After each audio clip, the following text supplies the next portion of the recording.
Magandang gabi. Mabibilis sa balita kasabay na uwian, hapunan at pahinga. Mga up-to-date na balita ngayong araw ng Biyernes, garantisadong mabilis lang to.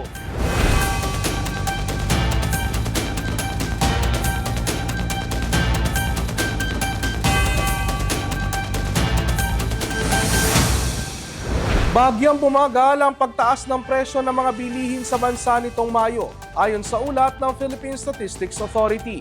Pinaka nag-ambag sa pagbaba niyan ay ang presyo ng diesel.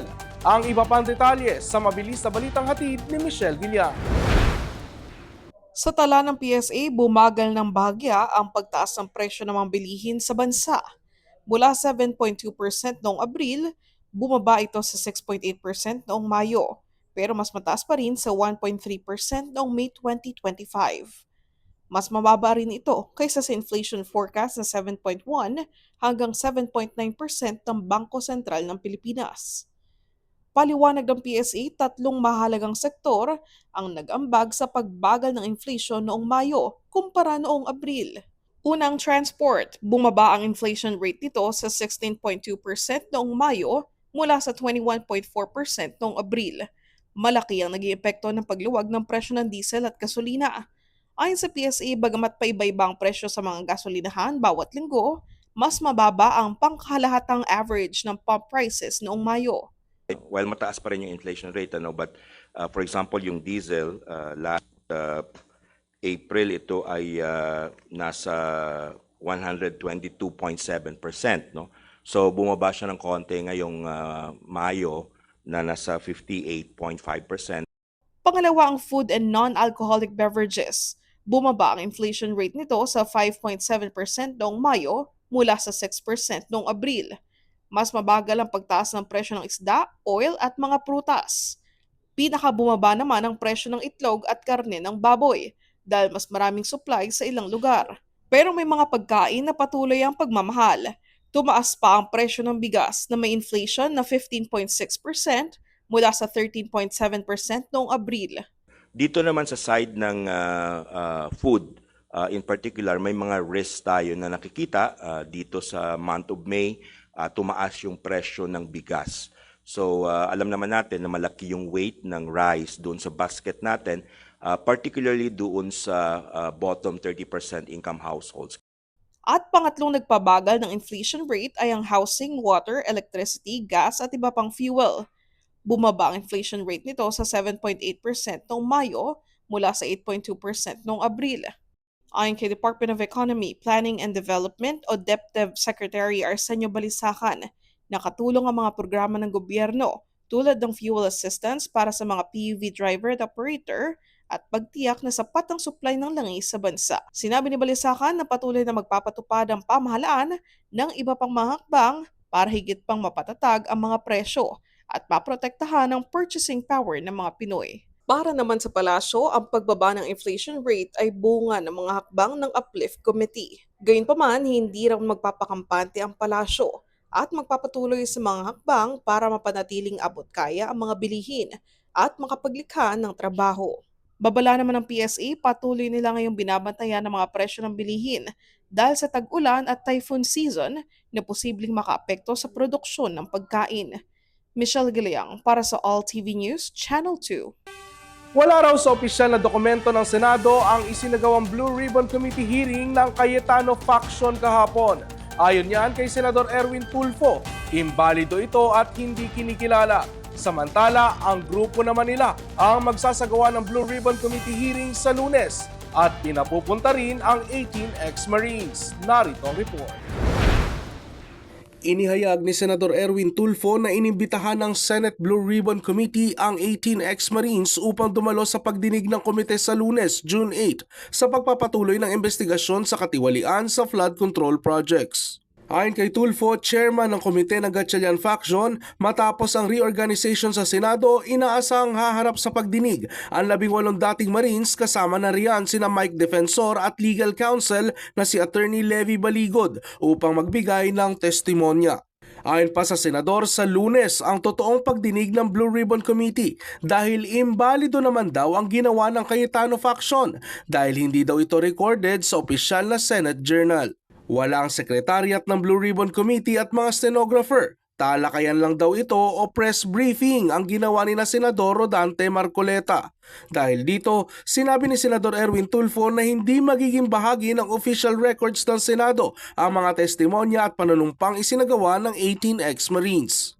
Binigyan diin ng senador na mahalagang makadalo ang mga inimbitahan dahil maaari silang ma-cite in contempt kung hindi sila susunod sa paanyaya ng komite. Bukod sa ex-Marines, kabilang din sa mga inimbitahan sa pagdinig sina dating House Speaker Martin Romualdez, Congressman Jose Alvarez, Lanao del Sur Representative Zia Adjong at si Father Flavie Villanueva. Kasama na rin ang mga kinatawan ng National Bureau of Investigation, Department of Justice at Office of the Ombudsman. Ayon kay Tulfo, bukas ang komite sa sino mang nais magbigay ng depensa o karagdagang impormasyon kaugnay ng issue.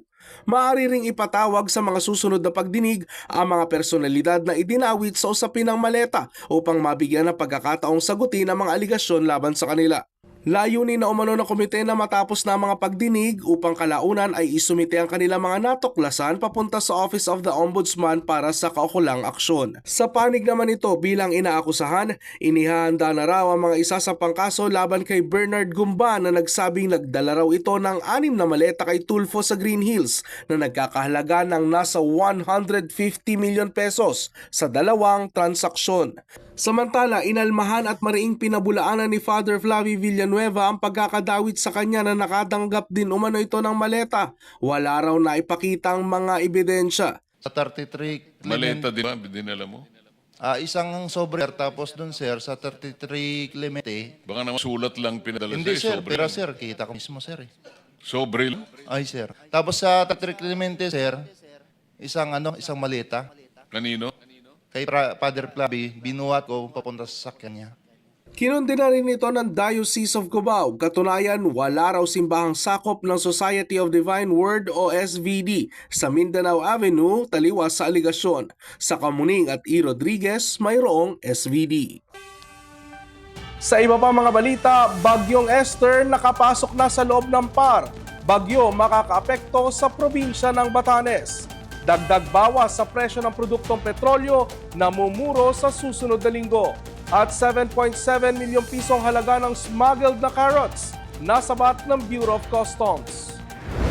Dagdag bawas sa presyo ng diesel at gasolina ang namumuro sa susunod na linggo. Base sa 4 na araw na kalakalan sa world market, 4 pesos hanggang 4 pesos and 50 centavos ang dagdag sa kada litro ng diesel, habang piso hanggang 1 peso and 50 centavos naman sa gasolina. Sa darating na Lunes, ilalabas ang final price adjustment sa presyo ng produktong petrolyo para sa susunod na linggo. Pumasok na sa loob ng Philippine Area of Responsibility ang ikalimang bagyo sa taong 2026, ang Bagyong Esther. 3 a.m. na makapasok ito sa loob ng PAR. Huling namataan 230 kilometers. Hilaga-hilagang kanluran ng Itbayat, Batanes. May taglay na hanging 45 kilometers per hour at kumikilos pahilagang silangan sa bilis na 15 kilometers per hour.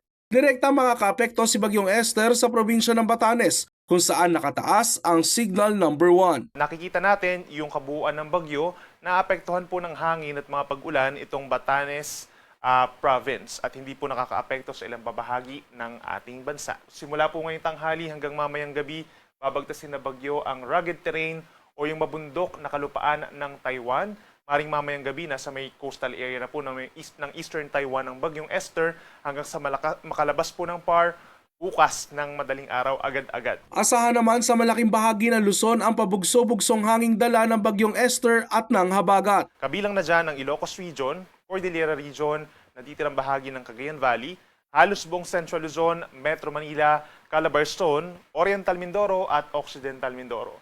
Bukas naman at sa Sunday, meron pa rin aasahang pabugso-bugsong hangin dulot ng southwest monsoon sa malaking bahagi po ng Luzon. Pinag-iingat din ng Batanes PDRMO ang mga motoristang babiyahe dahil sa dulas ng kalsada, malakas na hangin, banta ng rockfall at landslide. Nasabat ng Bureau of Customs ang 7.7 million pesos na halaga ng smuggled carrots na ipapasok sana sa bansa.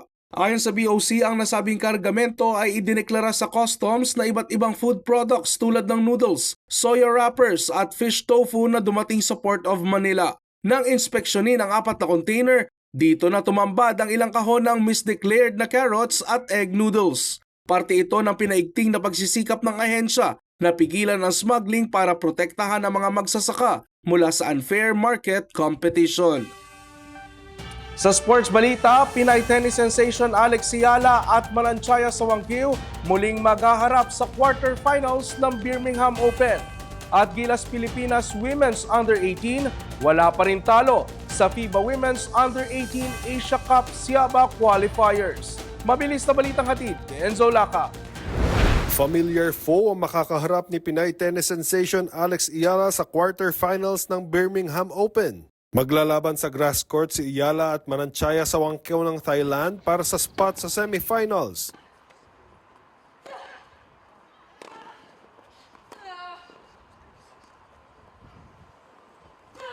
Ito'y matapos talunin ni Ciala si Alina Charaiva 6-2, 7-5 sa round of 16. Huling nagharap si Ciala at Sawangkiw sa gold medal match sa SEA Games noong 2025, kung saan nakuha ni Ciala ang gold medal na huling nakuha ng bansa noong 1999.